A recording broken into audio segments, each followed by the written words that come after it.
Hey there, and welcome to the 6th video in the Sport series.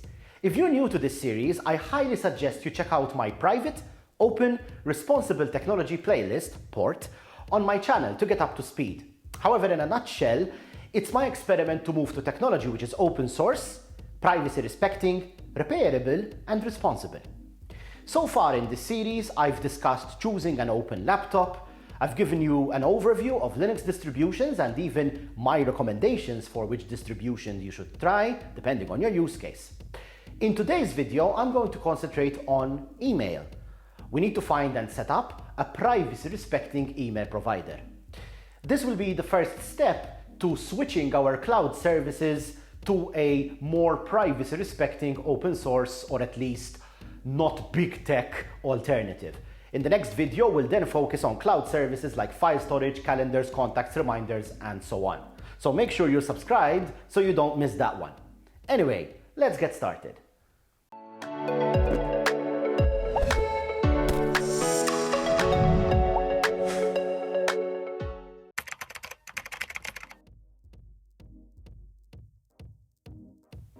Nowadays, we expect our email service to either be free or bundled with our internet service.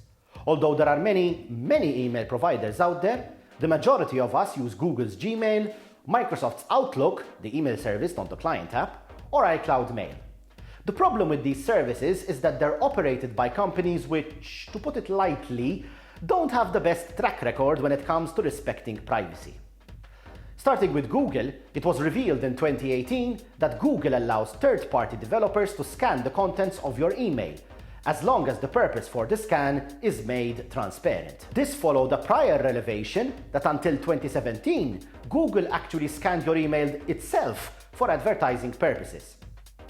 What's interesting, or worrying, is that as of this video in 2022, Google will still allow any developer integrating with your Google account to scan your mail. This can be disabled in privacy settings, but it doesn't exactly inspire confidence that this is turned on by default.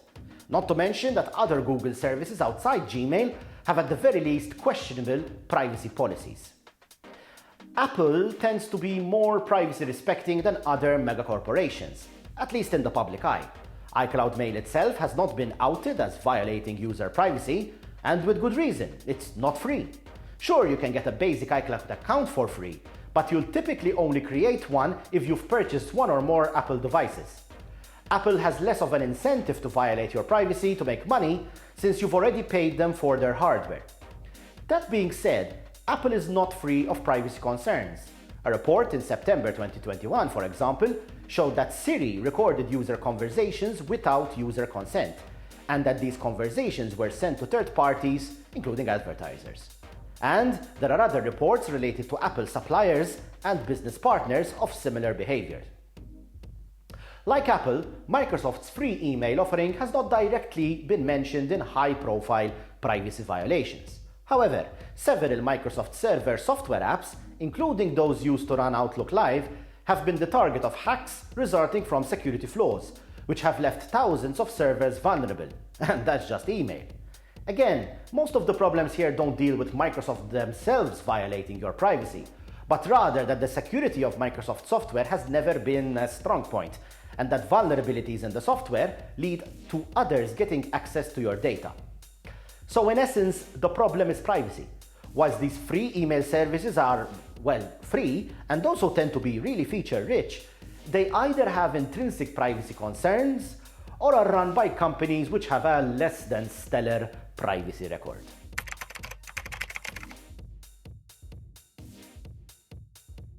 So what's the solution? Well, it depends.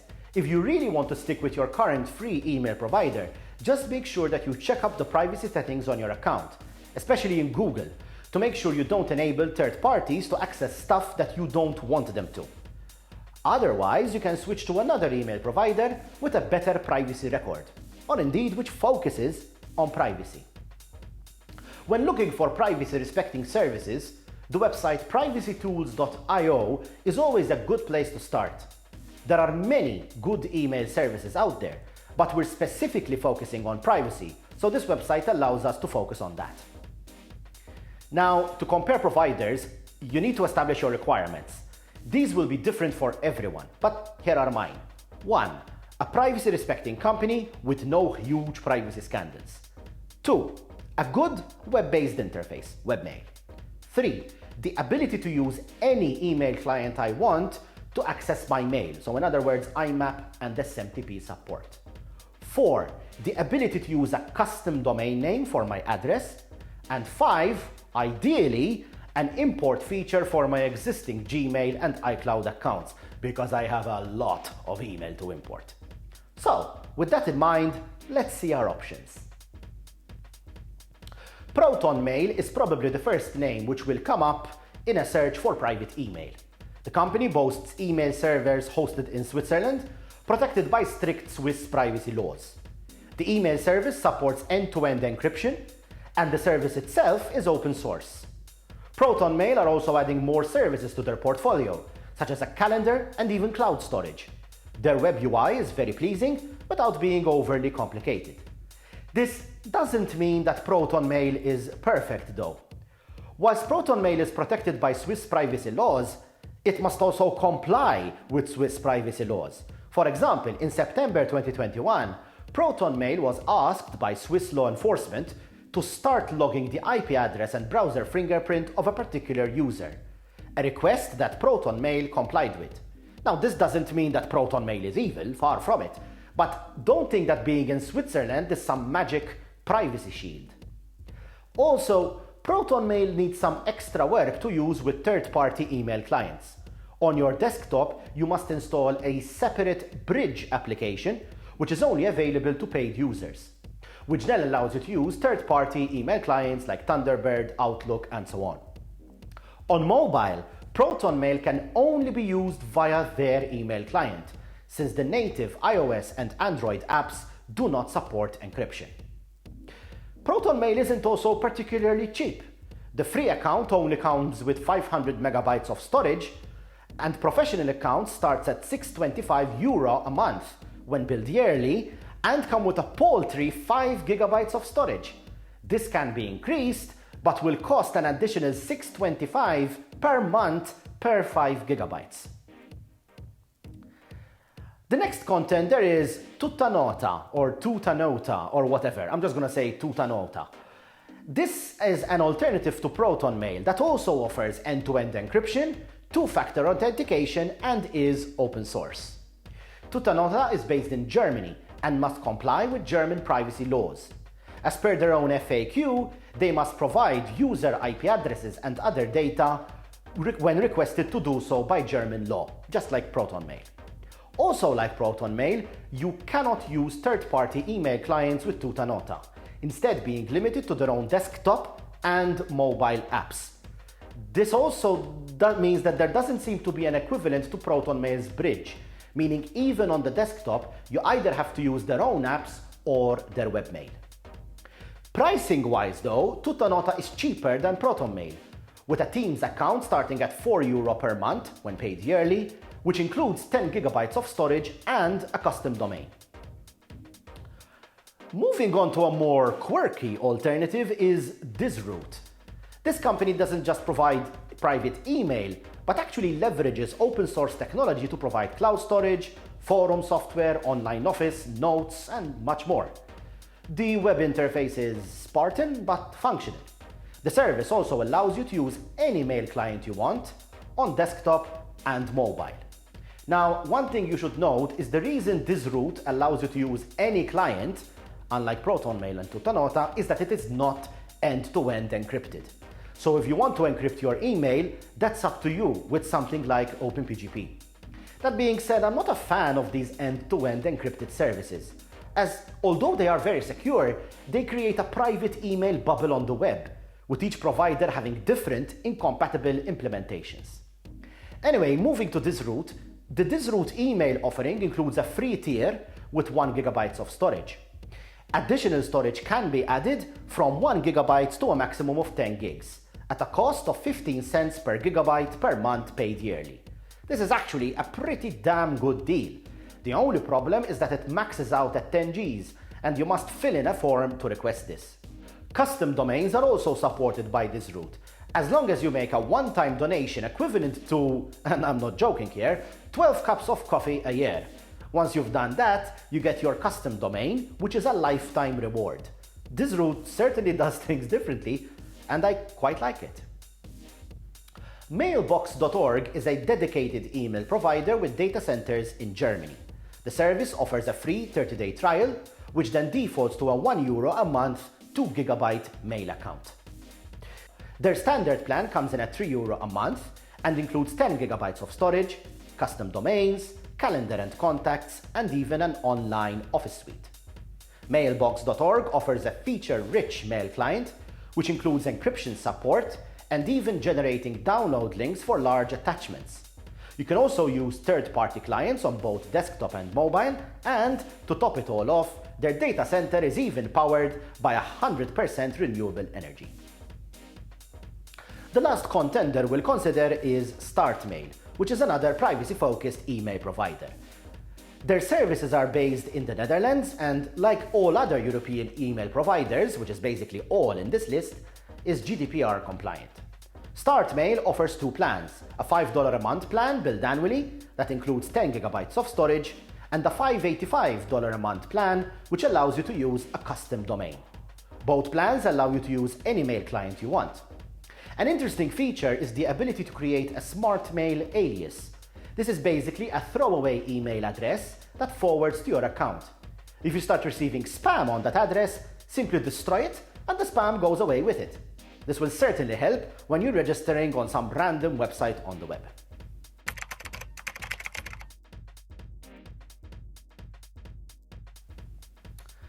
Now, I shouldn't have to tell you which to choose because that really depends on your use case.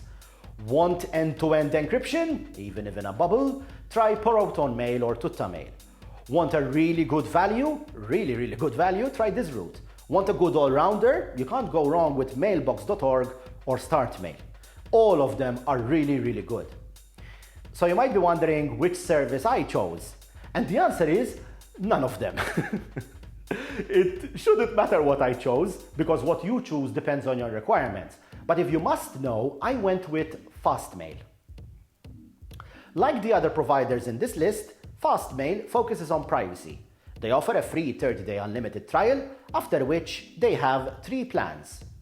Their standard plan, for example, is $5 a month and includes 30 GB of storage, which I think is very reasonable at the price. That also includes the ability to create throwaway or masked email addresses, custom domain support, the ability to use any third-party email app on desktop or mobile, calendars, and contacts. The reason I went with Fastmail is threefold.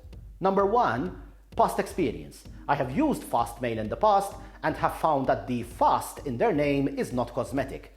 I've never had a faster email provider, both in terms of sending and receiving mail, as well as downloading attachments. The second reason is that their service integrates with my favorite password manager, 1Password. This means that when creating an online account, I can use 1Password to automatically generate a masked email using Fastmail. And if I receive spam, I can just disable that address. And another super important reason, at least for me, why I chose Fastmail is the automatic tools to import your Google, Yahoo, Outlook, and iCloud mail directly into your new account. It even supports third-party IMAP services. I found that their email import service works flawlessly and is the fastest I've used. Once you've imported your huge mailbox, you can even schedule Fastmail to regularly check your inboxes to download new mail to your Fastmail account. Personally, I simply forward my Gmail and iCloud mail to Fastmail so I don't have to wait 10 or so minutes for the sync.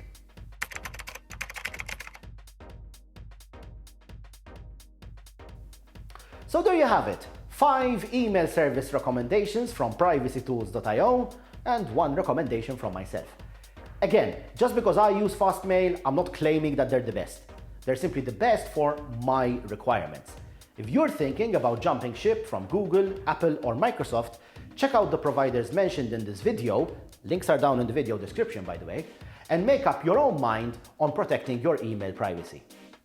Oh, Also, one thing I should mention is that I focused on privacy in this video, not security. The only way to secure your email is to encrypt it. Now, ProtonMail and Tutanota offer end-to-end encryption, but that's only when sending to other users of the service. When sending to third parties, you'll have to jump through quite a few hoops, or at least your recipient will, to have your message decrypted by the recipient. For truly encrypted universal mail, you'll need to use OpenPGP or S-MIME. But that's the subject of another video. Now, one other thing to note is that Google, Microsoft, and Apple don't just offer email. They offer a cloud service with calendars, notes, reminders, contacts, file storage, and so on. In this video, we've just focused on mail. But in the next video in this series, we'll be looking at how you can replace these cloud services with your own using Nextcloud. So, please like and subscribe to Tech Guru to make sure you don't miss the next video in this series for other videos on privacy-respecting services as well as technology in general. Also, if you want to help me keep making these videos, please consider subscribing to me on Patreon like these awesome people on screen now. Patrons get early access to videos, an exclusive chat room, the ability to suggest videos, and even technical support. Finally, remember you can also watch these videos on Odyssey if YouTube is not your thing. Well, that's it for today, and as always, thanks for watching.